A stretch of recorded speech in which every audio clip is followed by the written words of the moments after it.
Thank you for all for being here today. And I really, when I heard about Bill's pacing or read about his pacing, for me it was really a shock because for me it was eternal. So, and then this shock was followed by kind of deep sadness, and then very quickly I felt the need to put together an event like this because I couldn't let Bill go without giving him kind of proper tribute or whatever. And for me, really, Bill was one of those, I would say, quiet people who transform the world without making noise and with no expectation other than contributing in their own way to a better world. And I'm not sure he would have appreciated having this gathering dedicated to him. But I can say to Bill, sorry, guy, you know Mel well enough. I know I do the things my own way, so I do it. And when I met Bill in October 2013, I had read about his real work in the community, not in fancy companies, meeting rooms for team building activities with business leaders. No, Bill was doing real work, tough work in tough neighborhoods like the Bronx.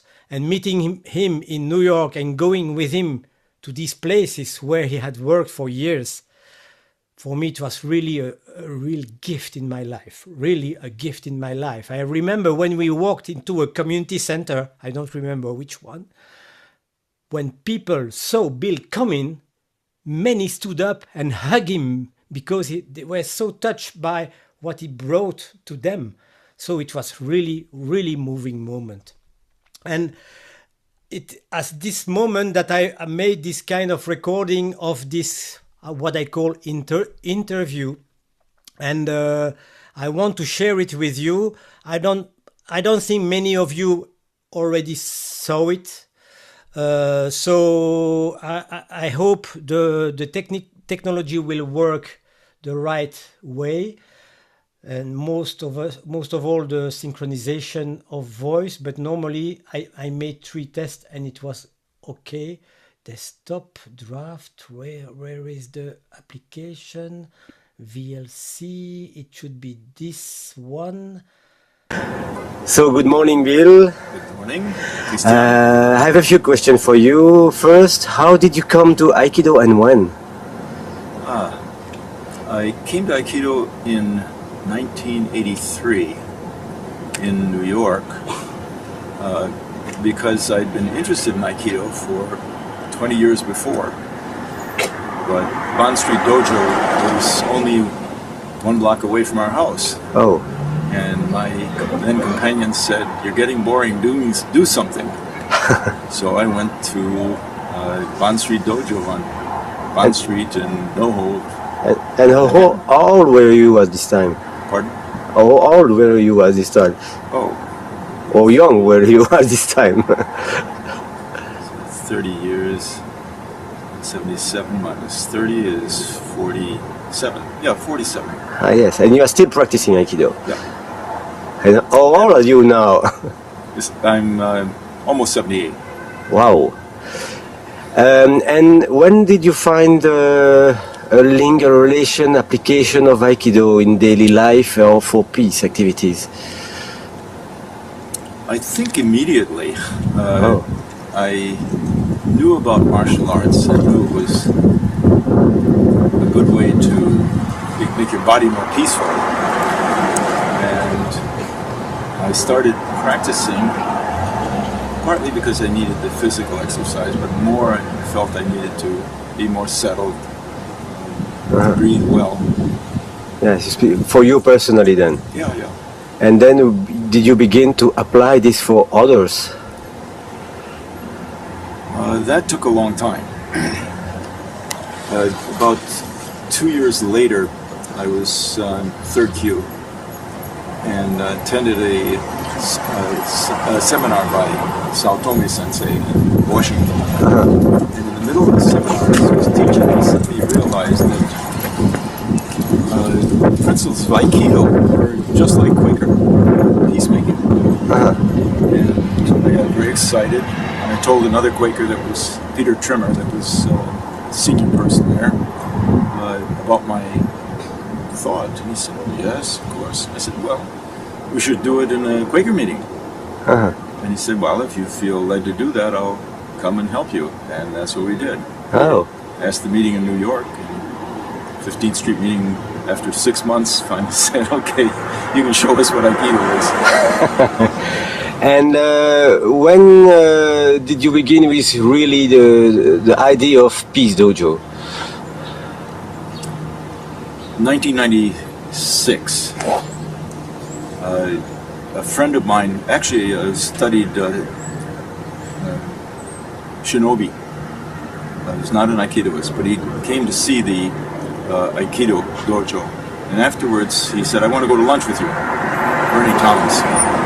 And I said, "Okay, what for?" He said, "I just want to go to lunch with you. I want to talk to you." So we went to lunch a couple of days later, and he started talking to me. He said, "You've worked with gangs in the South Bronx. You understand the problems of the community. I saw your Aikido. You're very good. You should start a dojo. You should start a dojo." He kept saying, "It's time for you to give back."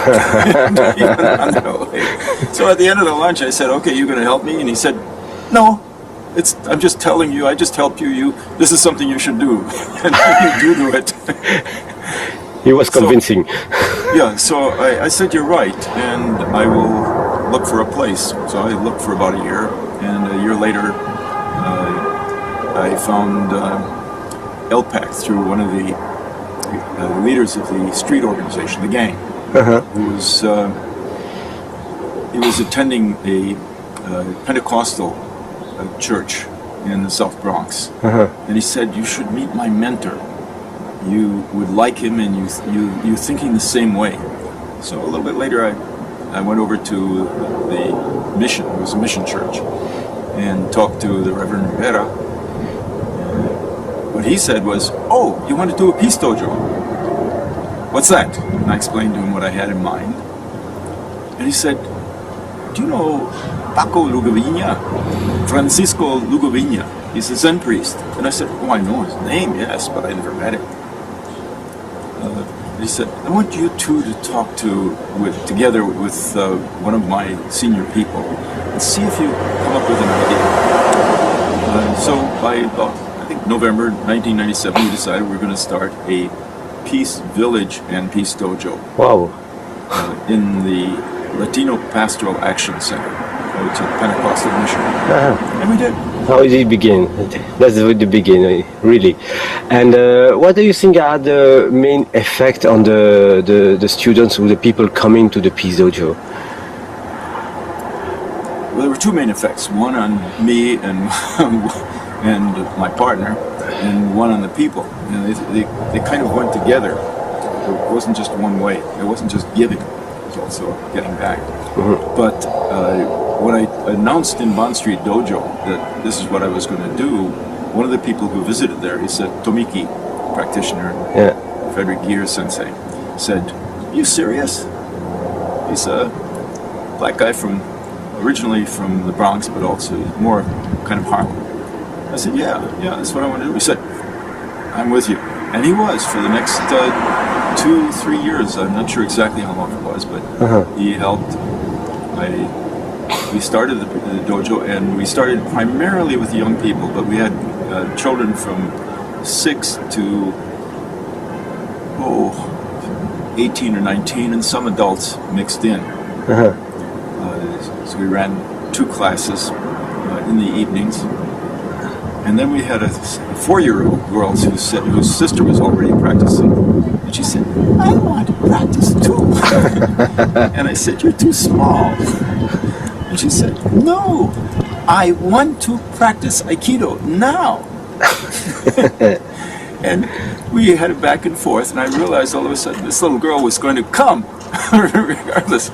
So I said to her, "Okay, you can come, but you have to make me a promise too, because you're very young." I said, "The classes are 1 hour long, and if you feel you can stay for 1 hour and practice and pay attention, and at the beginning of class you say, 'I'm going to practice today.' And if you don't feel you can do that, you say, 'Today I want to play.' So she started, and she sat through 2 one-hour classes, practicing with much bigger kids, practicing with Gear Sensei. It was very fierce, but very, very calm, really good Aikido qualities. And one of the funny things was that when she was sitting, we also sat 20 minutes meditation, not in the beginning, but we worked up to 20 minutes. And she'd sit meditation, and she'd just breathe, just sit for 20 minutes, and the kids around her, they'd look at her to calm down, and she's just sitting there. And at the end of 20 minutes, she's like, oh, good, and we'll go back to practice. And the other kids, the high school kids particularly, said, oh, how come she can do it and she's only 4 years old? Incredible. Yeah, wonderful concentration. So, Bill, in the work in the Aiki, in the Peace Dojo, what was the main effect on violence and eventually on fear?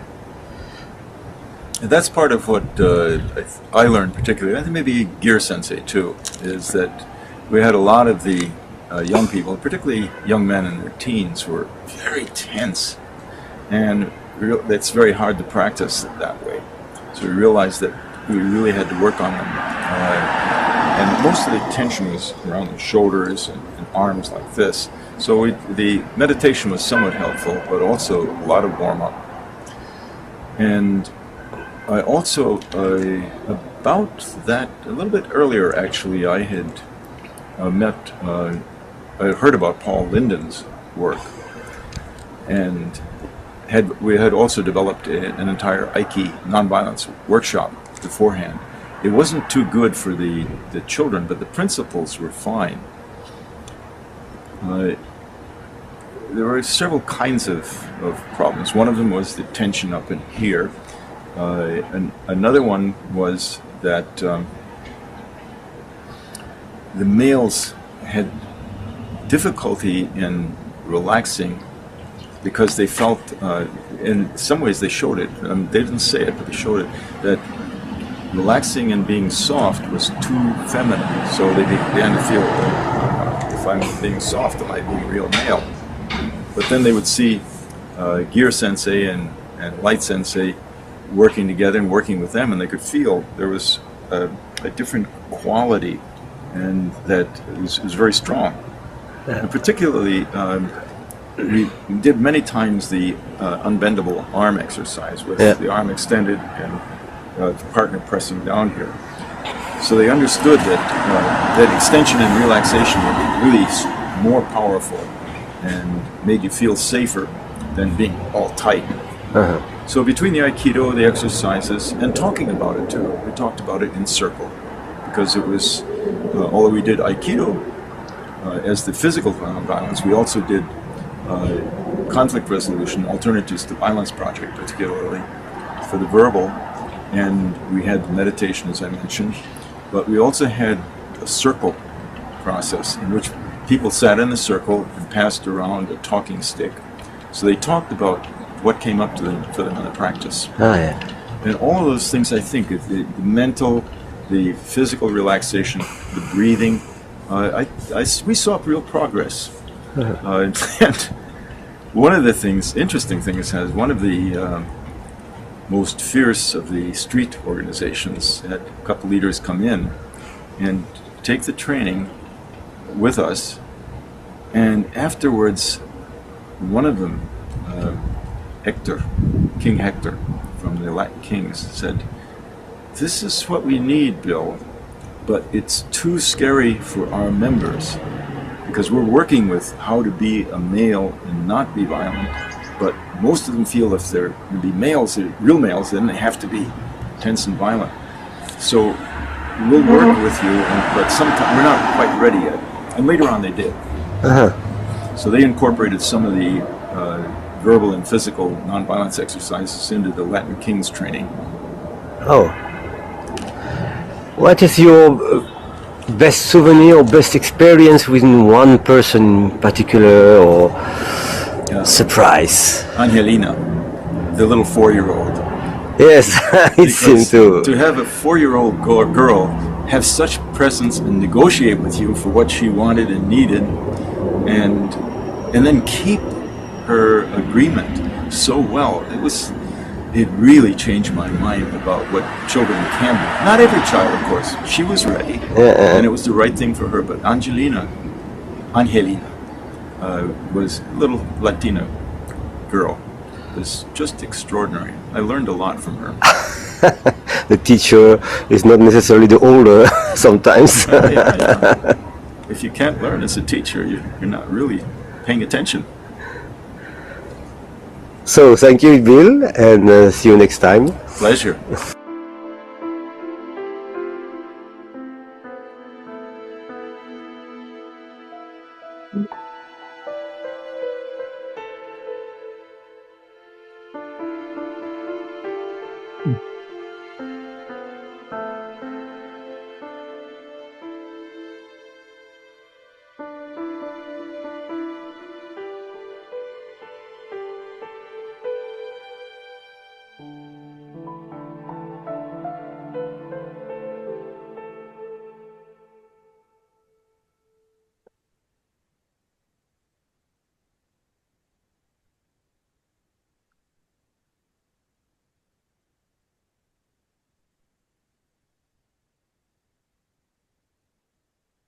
So, thank you for being there, for sharing this together.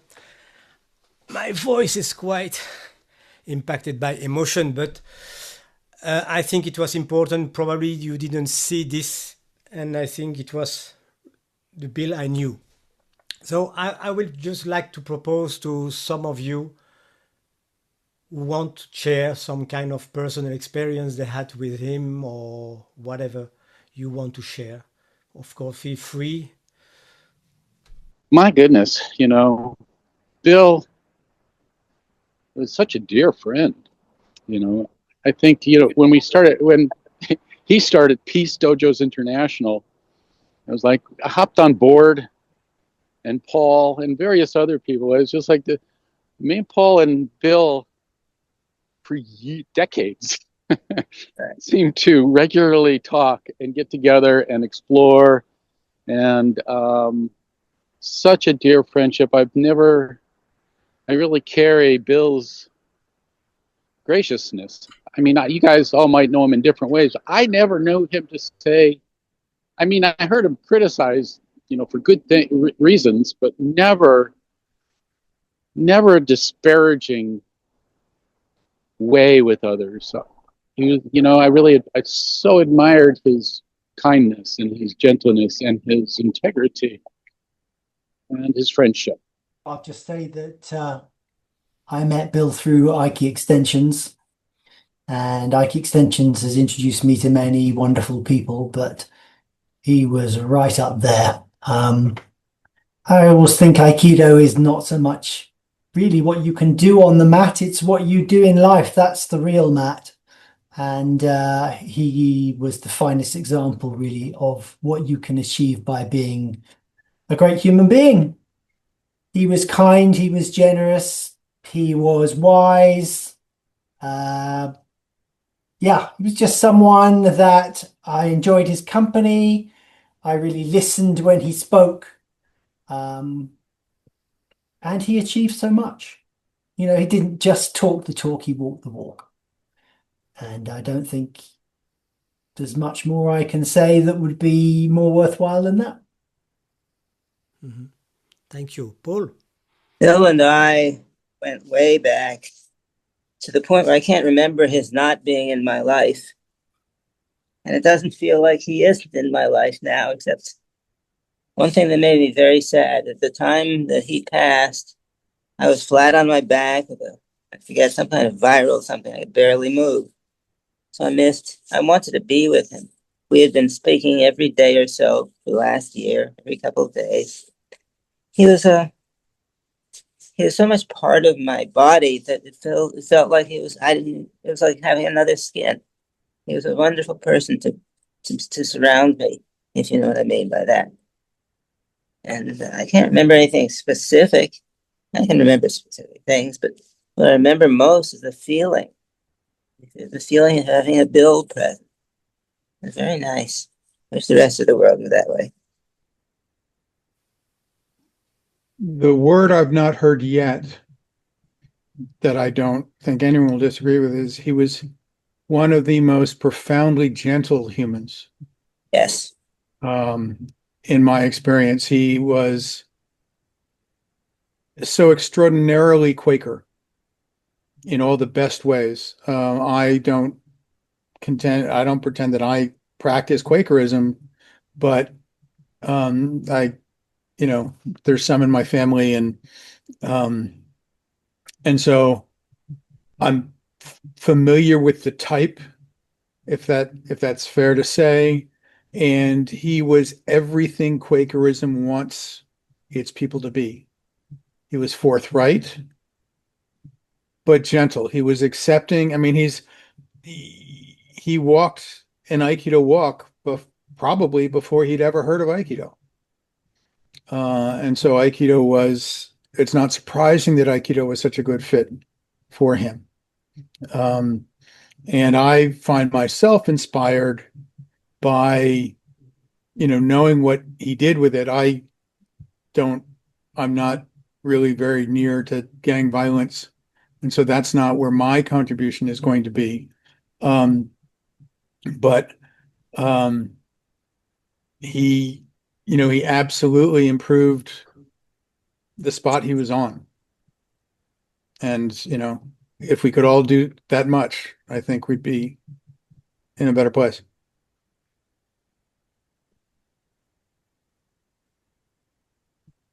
I could talk about my relationship with Bill and some of the stories and experiences and impressions, and I'd be more than happy to. But I think what I feel most compelled to speak to is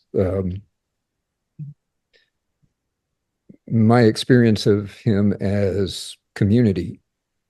And I haven't really been in the community recently, and so I was not current on anything. And so I only found out about his passing last night through the invitation to come to this. But the richness that he brought to me personally had everything to do with the people that he surrounded himself with. And so my participation as a member of the steering committee of Peace Dojos International led me to have exposure to people like Christian and David and Paul, who I continue to treasure greatly. And my biggest sadness so far is that we still haven't found a way to get together and get on the mat together and train. And so I would like to renew that invitation and say, let's do that. Today we're here. I see some other familiar faces that I haven't seen or communicated with in a long time, and some people that I have heard of but never really had any exchanges with, and other people who are new to me, but now we're all here together today because of Bill. And so to me, that's Bill. That's my sense of him.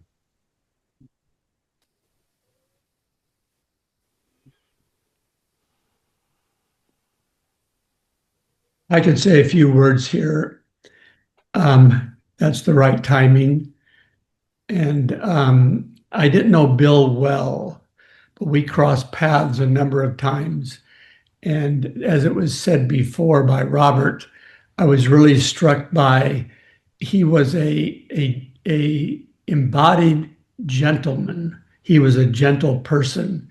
And that wasn't just something that he was doing because he was aspirational to it. He was that. And I don't know where that came from, except that I think that he had this long tradition of being a Quaker. And I always really bowed into him around how he took this work off the mat and in his neighborhoods in New York. And really, it was like not I'm going to test this out here, test Aiki out here. He was fully in that for, as we all know, for generations and generations and generations. And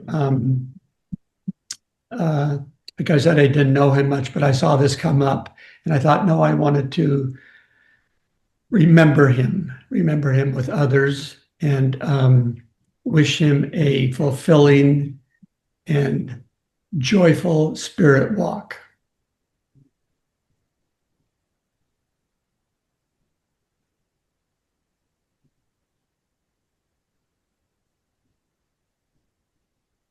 Bounce on what you said, Richard. For me, I had a quite of difficult youth, I could say, in difficult suburbs around Brussels, and meeting such a gentle person, like you say, it's easy to be gentle with gentle people. It took the risk of bringing his gentleness in environments who were not a priori prepared for this. And for me, that was so huge challenge. And he gathered and he managed to do it. When I saw him in this community place, when I saw all the people standing up to just hug him, it was such a wow. After a few years, and for me, it was really crazy feeling. That's my feeling. I had not so many opportunity because I'm in Belgium, but I kept in contact, like Ross said, with Peace Dojo International, and it was a delight for any time, because it's just embodied gentleness. There is no other definition, I think. I can share a quick.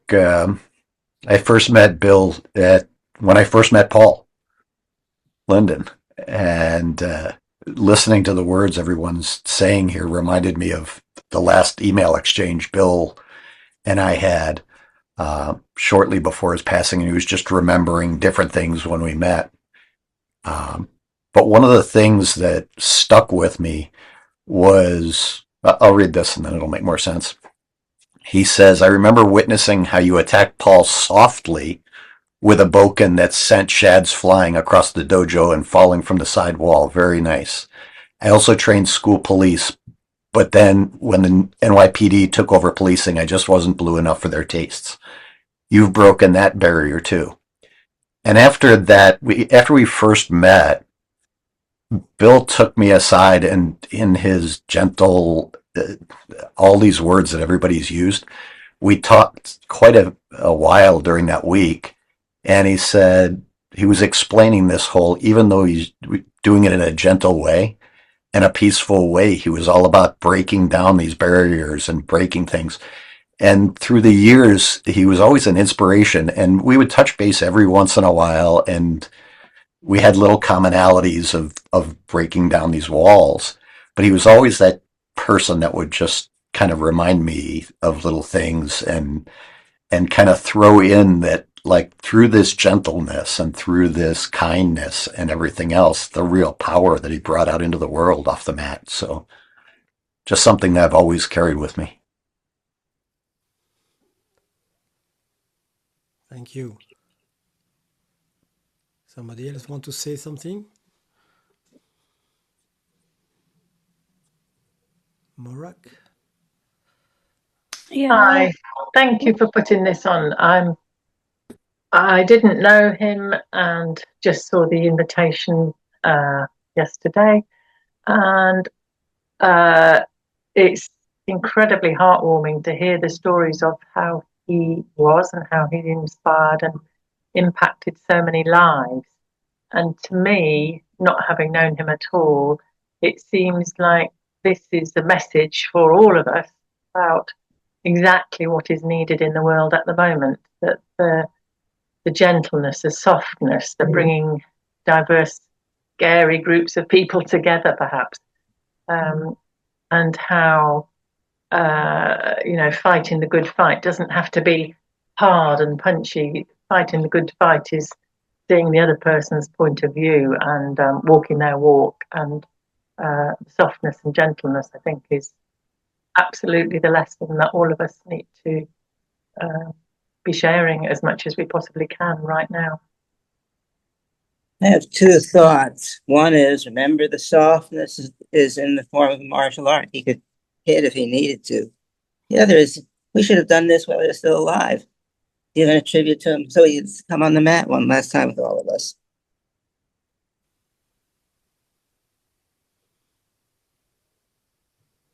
I can say a couple things. So I never actually met Bill in person, but for, I don't know, maybe the last 7-8 years, I'm not sure exactly when, I've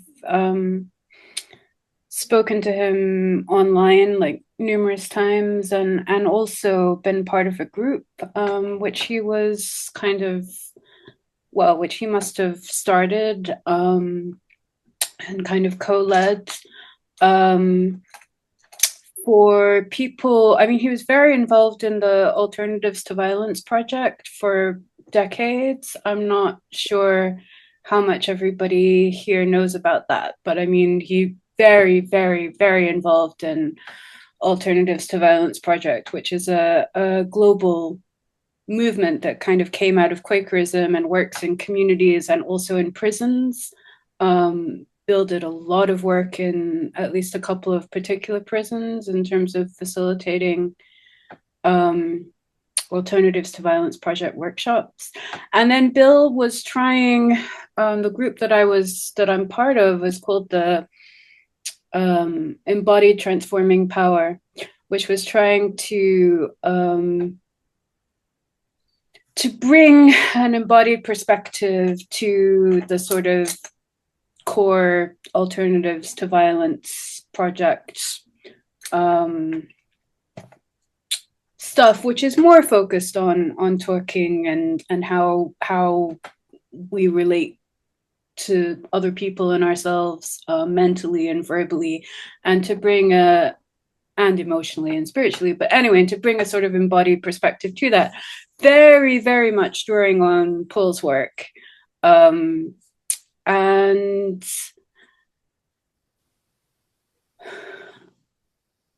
anyway, Bill, what else did I want to say? I wanted to say that I think part of what made him such an amazing mentor for so many people was his openness about his own transformation or aspects of it and his own experiences. I think all the things that people have said about him being so gentle, and certainly when I met him, by the time I met him, that was also like very much my own impression. And I felt it in my body. But it was really interesting listening to him speak about how things that he had grown up with and the way that he had been and within his own family and domestic life, his own transformations in different ways. And he was just very open and very generous about sharing that. And very human. I mean, he wasn't, and I think that made it easier for me to open up to him and to learn together. I also wanted to say that he was really involved in sort of work in Israel and Palestine, like AVP led work in Israel and Palestine, certainly in this last decade, but maybe longer. And that was perhaps one of the ways that I sort of came into contact with him, because I spent quite some time being involved in work in different types of work in Israel and Palestine. and just to be in touch with him in these last few years when he was going through these periods of being so unwell, but he would always say, well, you know, I have this and this and this test and that test and this personal thing, but then I'm going to plan a trip to Palestine and we're going to do AVP workshops in the West. And do you think it's going to be, you know, like, what do you think? Do you think it's going to work if we, and there's this person and that person and just the, I don't know what the right word is, but the sense, especially like over the last couple of years when that part of the world has just disintegrated into too much carnage. This sense that Bill would give, or he'd be like, yeah, I know exactly how bad it is. I know this, I know that. I'm not denying any of these, but something better is possible. Faith, I guess you could call it that. A refusal to despair. Belief in people, in community, in love, and in coming back to the body. Like, what are you feeling in your body? What are you doing in your body? What's happening in this moment?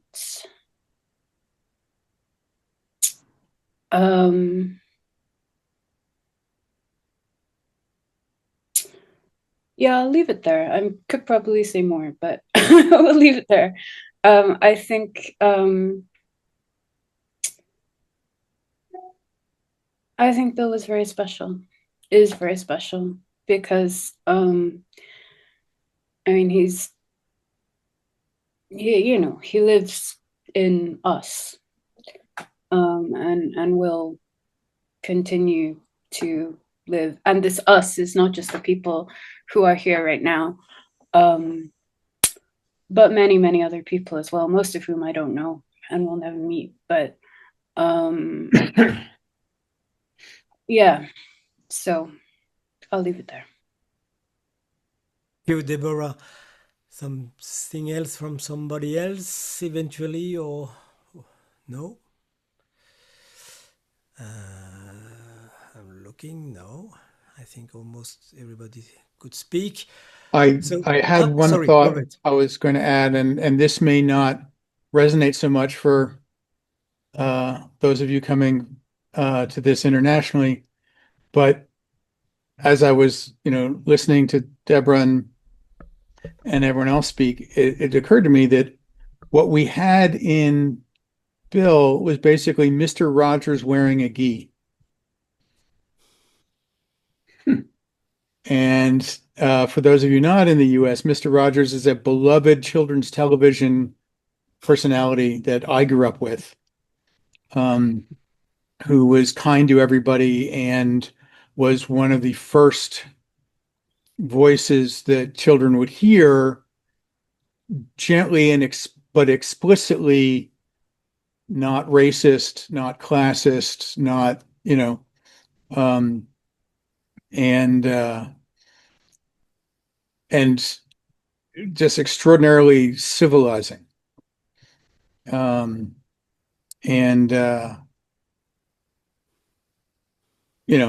that's really who he was.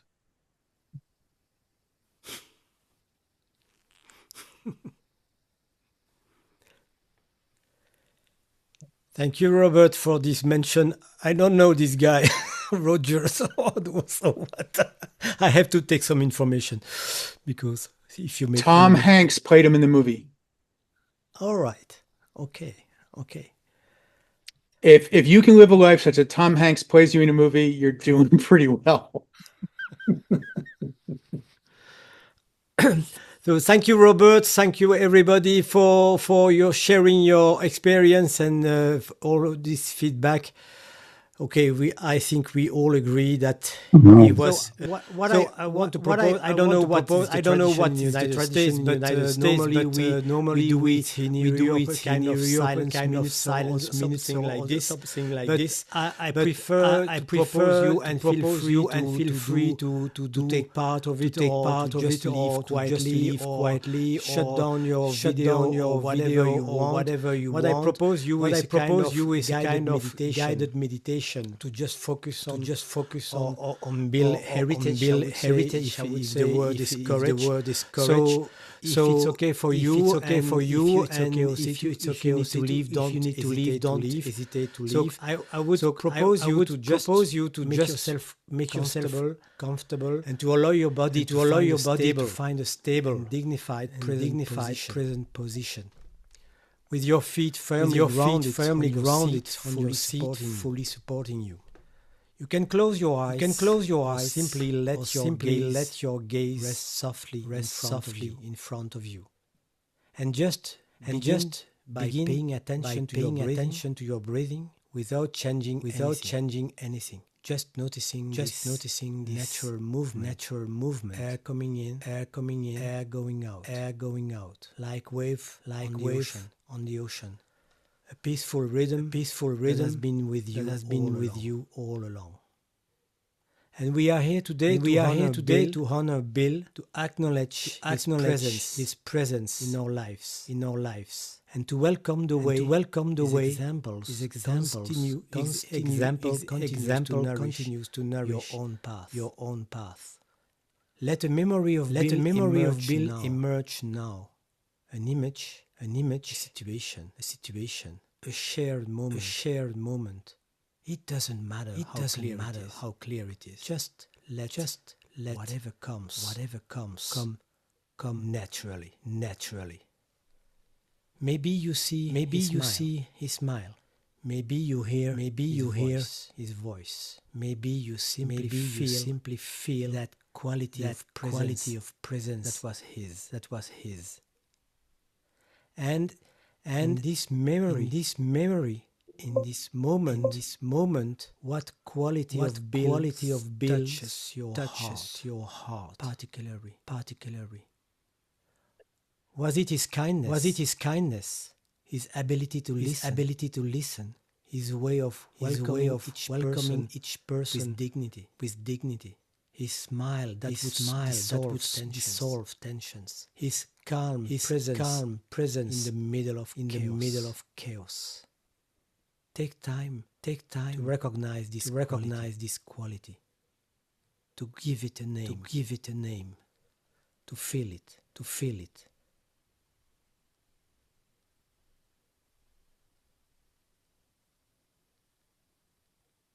And now bring your attention to your own practice. To this path you already walking. These Aikido values you cultivate in your daily life. This kindness, this presence, this attention to others that you develop by day.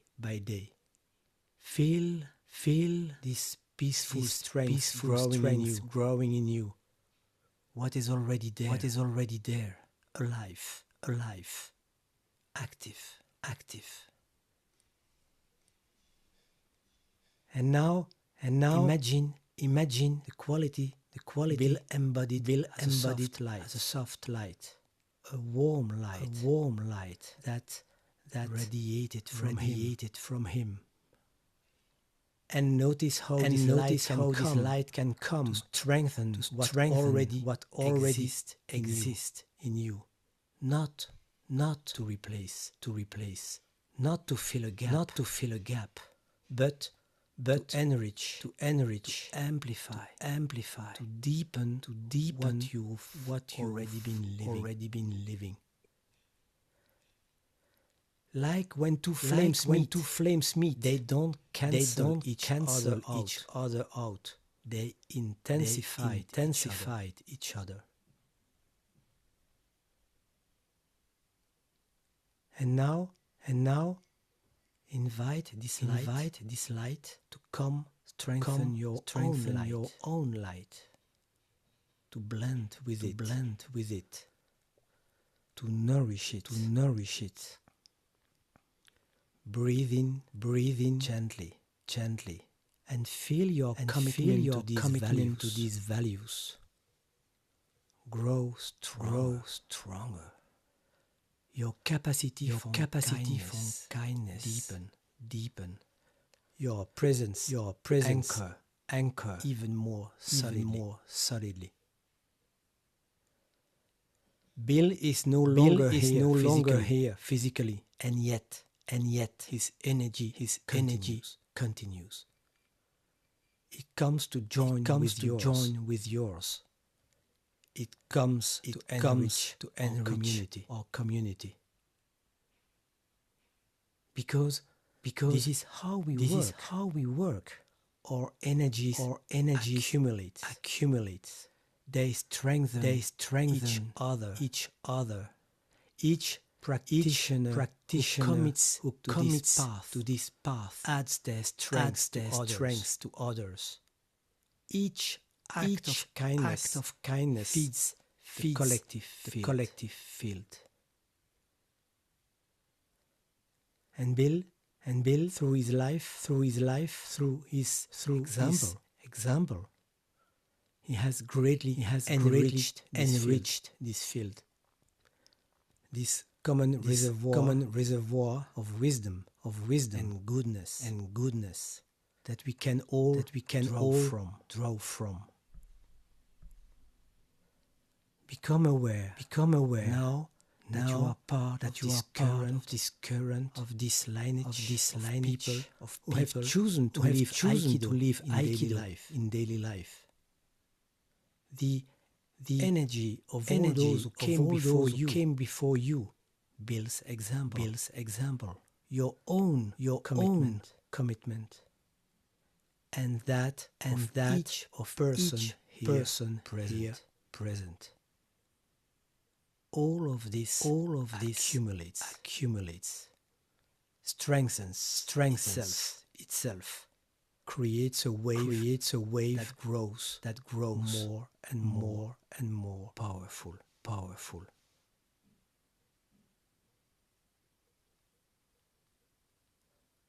So now, if you wish, take a moment to thank Bill in your own way, with your own words, silent or not.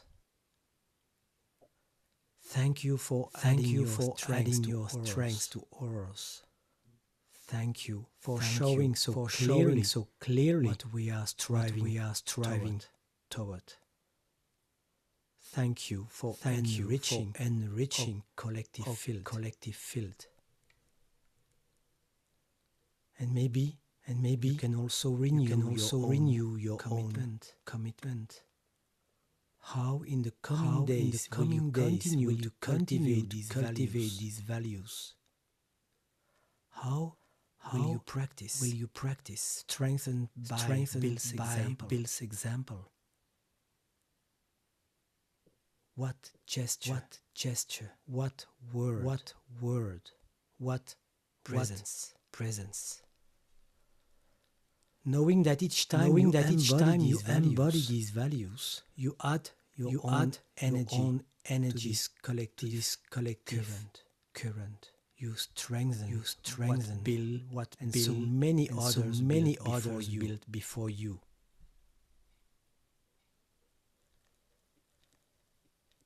When you're ready, at your own pace, let your attention gently return to where you are, to your breathing, to the sounds around you. Maybe move your hands slightly, your shoulders. And when you feel ready, you can open your eyes if they were closed.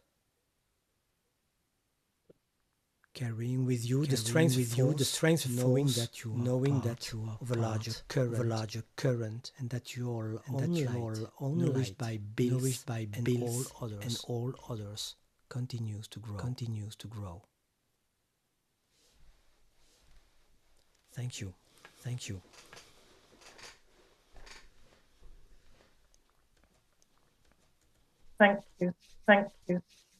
Yes, thank you for arranging. Yeah, very appreciative. Very appreciative. I think Thank you. It was very helpful. It was very helpful. Thank you. Take care. Yep. Before you go, I just wanted to bring people's attention, if you're not looking at the chat, that there's another interview with Bill that Quentin performed and has posted in the chat, that's worth your time. Yeah. Thank you, Christian, for doing this, and thank you very much for the interview on the steps in the Bronx, because that was not something I had a chance to see before. Thank you all, and take care. Thank you. Christian, Thank you, Christian. Is that interview that you showed, is that available on I will online? below in the comments of the invitation from this participation, I will put the link, because I put it on YouTube just today, so it's just recent. Thank you. Thank you. Take care. Thanks. Bye.